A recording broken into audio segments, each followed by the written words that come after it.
నమస్తే తిరిగి వార్తలకు స్వాగతం. అర్హులైన పేదలకు ఇళ్ల స్థలాలు ఇచ్చి ఇంటి నిర్మాణానికి 5 లక్షల రూపాయలు కేటాయించాలని, టిడ్కో గృహాలు లబ్ధిదారులకు అందించాలని సిపిఐ పశ్చిమ గోదావరి జిల్లా కార్యదర్శి కొనాల భీమారావు డిమాండ్ చేశారు. అర్హులైన పేదలకు ఇళ్ల స్థలాలు ఇవ్వాలని కోరుతూ గురువారం భీమవరం రూరల్ తాడేరులో సిపిఐ ఆధ్వర్యంలో ఇల్లు లేని నిరుపేదలతో ఇళ్ల స్థలాలకే దరఖాస్తును పూర్తి చేయించారు. ఈ సందర్భంగా భీమారావు మాట్లాడుతూ, ఇళ్ల స్థలాలపై ఎన్నికల్లో కూటమి నాయకులు ఇచ్చిన హామీ మేరకు పట్టణాల్లో 2 సెంట్లు, గ్రామాల్లో 3 సెంట్లు ఇళ్ల స్థలాలు ఇచ్చి ఇంటి నిర్మాణానికి 5 లక్షల రూపాయలు కేటాయించి పేదల సొంత ఇంటి కల నెరవేర్చాలని అన్నారు. అర్హులైన పేదలందరికీ ఇంటి స్థలాలు ఇచ్చే వరకు సిపిఐ పోరాడుతుందని తెలిపారు.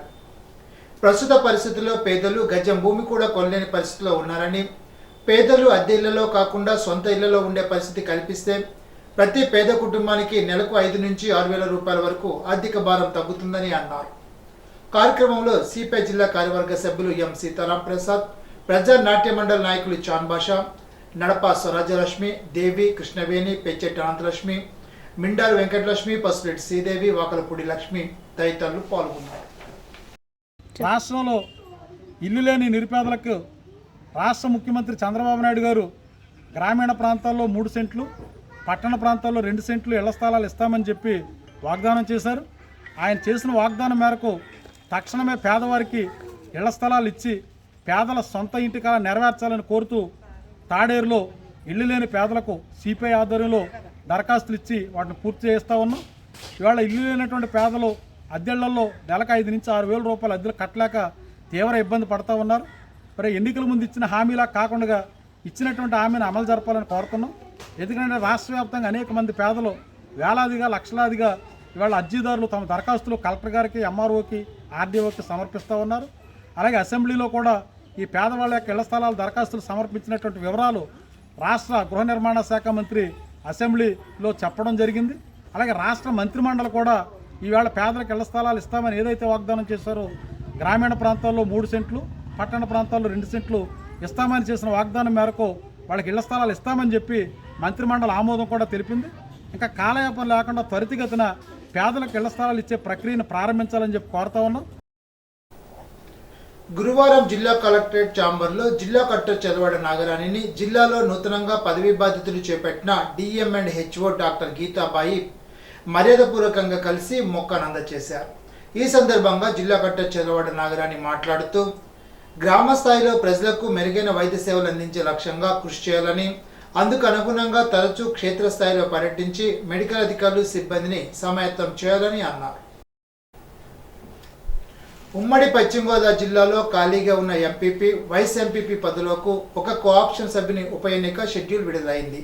వీటిలో యలమంచిలి, అత్తిలి ఎంపీపీలకు, Eluru rural, Attili, Kaikaluru vice MPP పదవులకు, పెరవలి కోఆప్షన్ సభ్యుడి పదవికి ఎన్నిక జరగనుంది. ఈ నెల 27వ తేదీ ఉదయం 10 గంటలలోపు నామినేషన్లు సమర్పించాలి. 12 గంటల్లోగా నామినేషన్లు పరిశీలించి అభ్యర్థుల్ని ప్రకటిస్తారు. నేటి సమాజంలో చిన్నారులు లైంగిక వేధింపులు విద్యార్థి దశ నుంచి ఎదుర్కొంటున్నారని senior divisional civil judge M Sudharani అన్నారు. గురువారం విద్యార్థినులకు ఫోక్సో చట్టం, గుడ్ టచ్ బ్యాడ్ టచ్ పై అవగాహన సదస్సును ఉండి బాలికల వసతి గృహంలో హాస్టల్ వార్డెన్ చిత్రకుమార్ అధ్యక్షత నిర్వహించారు. కార్యక్రమంలో పాల్గొన్న senior divisional civil judge M Sudharani మాట్లాడుతూ, చిన్నారులు అపరిచిత వ్యక్తులు ఇచ్చే తినుబండారులు తీసుకోవడంతో కొందరు వారిపై లైంగిక వేధింపులకు పాల్పడుతున్నారని, అటువంటి చిన్నారులకు వారి ప్రాథమిక హక్కులకు భంగం కలగకుండా ప్రభుత్వం ఫోక్సో చట్టం తీసుకువచ్చిందని, చిన్నారుల పట్ల ఎవరైనా అసభ్యంగా ప్రవర్తించినట్లయితే వెంటనే తల్లికి కానీ దగ్గరలోని పోలీస్ స్టేషన్ వద్ద కానీ ఫిర్యాదు చేయాలని ఆమె సూచించారు. సుప్రీంకోర్టు ఆదేశానుసారం ప్రతి మండలంలోని విద్యార్థినులకు గుడ్ టచ్ బ్యాడ్ టచ్ పై అవగాహన కల్పించడం జరుగుతోందని వారు వివరించారు.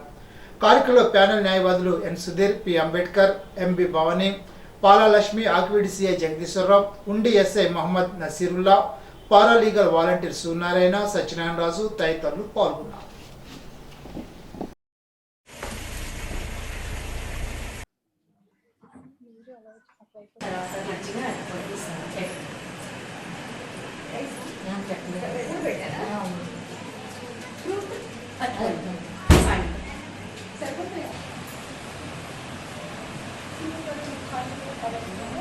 రూమ్స్లో ఉండేది అందరూ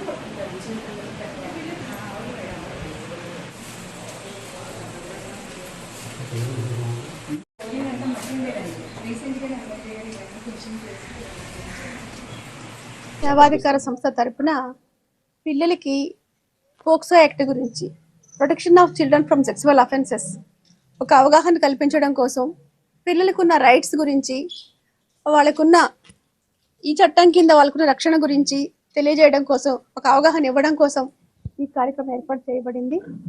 థ్యాంక్ యూ. ఇప్పుడు తూర్పుగోదావరి జిల్లా వార్తలు. వాతావరణ సంస్థల హెచ్చరికల నేపథ్యంలో ఈ ఏడాది ఎండల తీవ్రత ఎక్కువగా ఉండే నేపథ్యంలో వడగాళ్లు వీచే అవకాశం ఉందని, క్షేత్రస్థాయిలో మున్సిపల్ పంచాయతీ అధికారులు తగిన ముందస్తు జాగ్రత్తలు తీసుకోవాలని, అందులో భాగంగానే ప్రజల్లో అవగాహన చేయాలని జిల్లా కలెక్టర్ పి. ప్రశాంత్ ఆదేశించారు. గురువారం వడగాళ్ల నేపథ్యంలో కలెక్టరేట్ సమావేశ మందిరం నుంచి క్షేత్రస్థాయి అధికారులతో వీడియో కాన్ఫరెన్స్ నిర్వహించారు. ఈ సందర్భంగా కలెక్టర్ పి. ప్రశాంత్ మాట్లాడుతూ, జిల్లాలో వడగాళ్ల తీవ్రత దృష్ట్యా సమన్వయ శాఖలు శుక్రవారం ఉదయం రెవెన్యూ డివిజన్ అధికారులు, సాయంత్రం మండల మున్సిపల్ అధికారులు, సమన్వయ శాఖల అధికారులతో సమావేశం నిర్వహించి నిర్దిష్ట కార్యాచరణ ప్రణాళిక అమలు చేయాలని పేర్కొన్నారు. వైద్య ఆరోగ్య శాఖ ఆధ్వర్యంలో ఇప్పటికే ఎస్ఓబిపై మార్గదర్శకాలు జారీ చేయడం జరిగిందని తెలిపారు. చలివేంద్రాల్లో కుండల ద్వారా చల్లని శుద్ధమైన త్రాగునీరు సరఫరా చేయాలని, అందుకు స్వచ్ఛంద సంస్థలు, పరిశ్రమల ఆధ్వర్యంలో ఏర్పాటు చేయాలని అన్నారు. గురువారం జిల్లా వైద్య ఆరోగ్య శాఖ అధికారి కార్యాలయంలో కమిషనర్, జిల్లా కలెక్టరేట్ ఆదేశాల మేరకు జిల్లా ప్రోగ్రామ్ ఆఫీసర్ సిబ్బందికి జిల్లాలో రాబోయే వడదెబ్బ పరిస్థితిని దృష్టిలో ఉంచుకొని కార్యాచరణ ప్రణాళిక, సందిగ్ధత, తీసుకోవాల్సిన నియంత్రణ, నివారణ చర్యల గురించి జాగ్రత్తలు తీసుకొని చేయవలసిందిగా ఆదేశించారు. ఆ మేరకు వైద్య ఆరోగ్య శాఖ అధికారులతో సమావేశం నిర్వహించారు. చేయదగినవి, చేయకూడనివి వాటిపై విస్తృత స్థాయిలో ప్రచారం కల్పించడం ముఖ్యమని జిల్లా వైద్య ఆరోగ్య శాఖ అధికారి డాక్టర్ కె. వెంకటేశ్వరరావు పేర్కొన్నారు.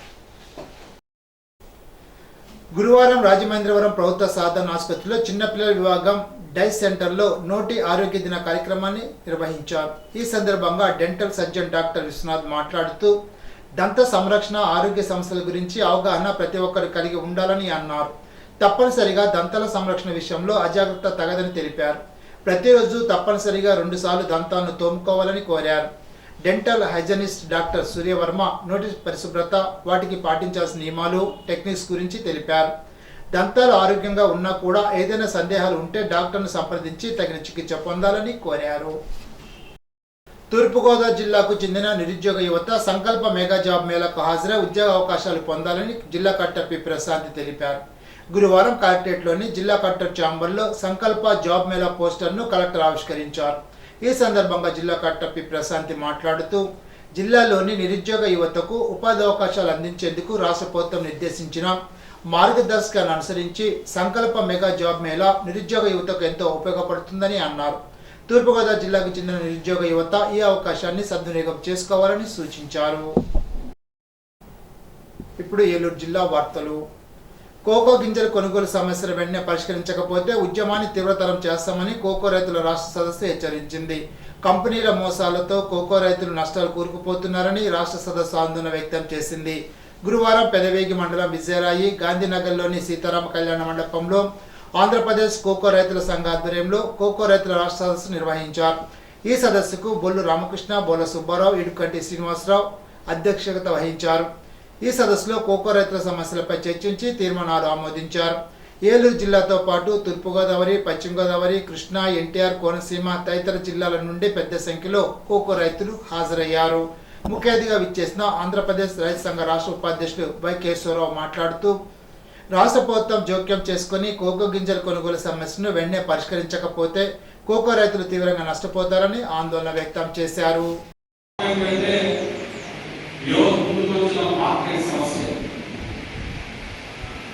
ఈ మార్కెట్ సమస్య పరిష్కారం కాకుండా, ఈ గింజల కొనుగోలు సమస్య పరిష్కారం కాకుండా ప్రభుత్వాలైనా అధికారులైనా ఏం మాట్లాడినా ఆ కోకో రైతుల బాధని, ఆవేదనని తీర్చలేమని చెప్పేసి సందర్భంగా మనం చెప్పాల్సింది. ఒకటి, గతంలో లేని విధంగా, ఎప్పుడు లేని విధంగా ఈరోజు కోకో కింద కొనుగోలు సమస్య అనేది చాలా ముందుకు వచ్చిన సమస్య.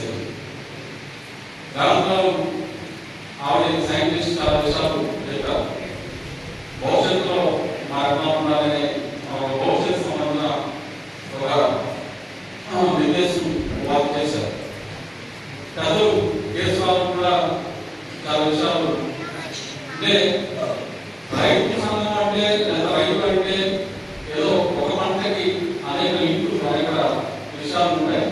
కాబట్టి విషయాన్ని ప్రస్తావన చేశారు.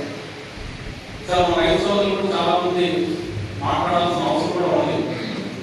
మొదటి ముందు రైతుల నుంచి మాట్లాడితే ఆ విషయాల ఆధారంగా మనం ఏం చేయాలనే దానికోసం కూడా మనం చర్చించుకోవాలని ఉద్దేశంతో మాట్లాడదాం.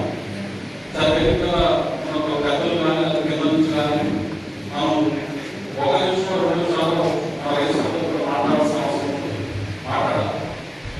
కానీ ఈరోజు ఈ తీర్మానంలో మనం చెప్తుంది ఏంటంటే 1 రోజు ప్రపంచంలో 20 దేశాల్లో జరుగుతూ ఉంటే తణుకు మండలం తేతల్లో లేహం ఫుడ్ పేరుతో నిర్వహిస్తున్న పశువధ కర్మాగారానికి తరలిస్తున్న గేదెల వాహనాన్ని గురువారం స్థానికులు అడ్డుకున్నారు. తూర్పుగోదావరి జిల్లా నుంచి వాహనాల్లో గేదెలను తరలిస్తున్నట్లు వచ్చిన సమాచారంతో స్థానికులు పోలీస్ కంట్రోల్ రూమ్కు సమాచారం అందించారు. దీంతో పోలీసులు ఘటనా స్థలానికి చేరుకుని గేదెల వాహనాన్ని స్వాధీనం చేసుకున్నారు.